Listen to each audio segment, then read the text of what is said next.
Students, मैं doctor Ranjana Garg, government PG college Dausa. मैं third year में आपको प्रमुख पश्चिमी राजनीतिक विचारक पढ़ा रही हूँ। बीच में कुछ गैप हो गया था, मेरी तबीयत ठीक नहीं थी, इस कारण से तो मैं आपको रूसो करा रही थी। इसी कड़ी में मैं आज रूसो का सामाजिक समझौता कराऊंगी। रूसो के सामाजिक समझौते संबंधी विचारों को कई शीर्षकों के अंतर्गत पढ़ा जा सकता है। वो है मानव स्वभाव, प्राकृतिक अवस्था, समझौते के कारण, सामाजिक समझौता तथा राज्य का स्वरूप, सामाजिक समझौता और उसकी विशेषताएं। तो अब रूसो ने अपने सामाजिक समझौते को बताने से पहले मानव स्वभाव का चित्रण किया है।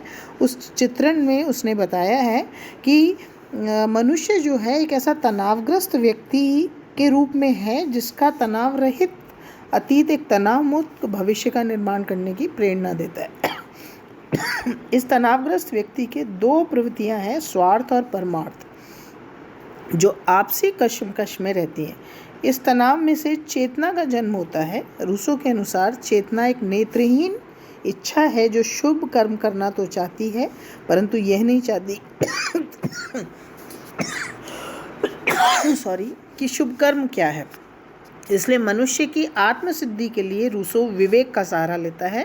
विवेक अच्छाई और बुराई में अंतर स्पष्ट करता है। इन तत्वों के आधार पर रूसो दो प्रकार के व्यक्ति का चित्रण करता है। एक अप्राकृतिक व्यक्ति जिसने स्वार्थ और परमार्थ युद्धरत है, जिसकी चेतना अंधी है और विवेक पथभ्रष्ट है।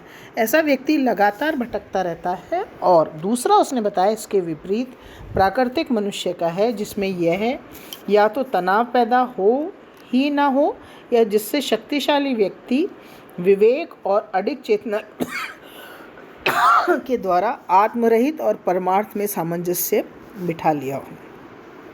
रूसो प्राकृतिक अवस्था में मनुष्य को स्वाभाविक रूप से अच्छा, सुखी, सीधा, चिंता रहित, स्वस्थ, शांति प्रेमी और एकांत प्रिय समझता है। इस विषय में रूसो का विचार हॉब्स तथा लॉक दोनों से भिन्न है। हॉब्स का कहना है कि प्राकृतिक दशा में रहने वाला मनुष्य न केवल हिंसा और क्रूर था, परंतु कपटी भी था। दूसरी ओर लॉक ने मनुष्य को प्राकृतिक नियम और ईश्वरीय नियम से अनुशासित होने वाला माना है। दूसरों प्राकृतिक दशा में नैतिकता के एक ऐसे उच्च विकास को भी असंभव मानता है। अतः दोनों के विचारों को गलत मानते हुए रूसो ने आदिम मनुष्य को पशुतुल्य, निष्पाप, निर्दोष और स्वाभाविक रूप से अच्छा माना है। मतलब हॉब्स क्रूर मानता था और लॉक सरल मानता था। रूसो ने कहा कि दोनों ही चीज़ें अपने आप में गलत है। ना व्यक्ति अपने आप में पूर्णतः क्रूर है, ना व्यक्ति अपने आप में पूर्णतः सरल है। उसमें दोनों जो तत्व हैं वो पाए जाते हैं, इसलिए उसने दोनों के तत्व बताए हैं। अब रूसो के अनुसार सभ्यता के उदय और विकास के साथ साथ मनुष्य की तनावग्रस्तता बढ़ती गई और उसके विचार में समकालीन सभ्यता एक तनावग्रस्त सभ्यता है। यह मनुष्य को प्रफुल्लित रखने वाला बाग नहीं बल्कि एक कैद है। अब उसकी जो प्राकृतिक अवस्था है कैसी है उसका चित्रण किया उसने। रूसो के अनुसार प्राकृतिक अवस्था में मनुष्य प्रकृति की गोद में रहता था। उसका जीवन पशुओं जैसा वह एकाकी था। वह अपना जीवन वनों में विचरण करके बिताता था। किसी व्यक्ति का कोई घर ना था, ना ही उसकी कोई संपत्ति थी।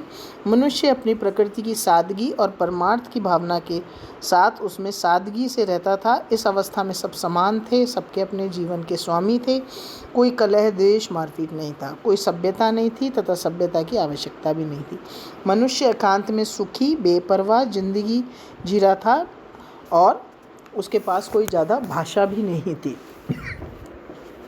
इस प्रकार रूसो के अनुसार प्राकृतिक मनुष्य एकाकी, स्वतंत्र, नैतिक अनैतिक भावनाओं से मुक्त, निस्वार्थ, संपत्ति और परिवार से रहित आदिम स्वर्णयुग की स्वर्णीय दशा में रहता था। रूसो के अनुसार प्राकृतिक अवस्था अनैतिक नहीं हो सकती, उसे न सद्गुण की अवस्था कहा जा सकता है। यह धोखाधड़ी और युद्ध की अवस्था तो बिल्कुल ही नहीं थी, क्योंकि अनैतिकता का बोध तब होता है जब मनुष्य में किसी उच्च गुण को समझने की क्षमता होती है, और उच्च गुणों का यह दिग्दर्शन करता है। धोखाधड़ी करने की प्रवृत्ति भी तब जागती है जब उसमें हिसाबी बुद्धि का उदय होता है। मतलब वो तब धोखाधड़ी कर सकता है कि जब उसे पता हो ये सही है ये गलत है। उसके अनुसार तो मनुष्य एक तरह से उसने नाम दिया था, एक आदर्श बर्बर था। अब हम इसके नेक्स्ट आपको टॉपिक में इसके समझौते के कारण और रूसो के समझौते की विशेषताएं, उसका राज्य का स्वरूप आदि के बारे में बताएंगे। ये आपका सामाजिक समझौता है रूसो का। Thank you.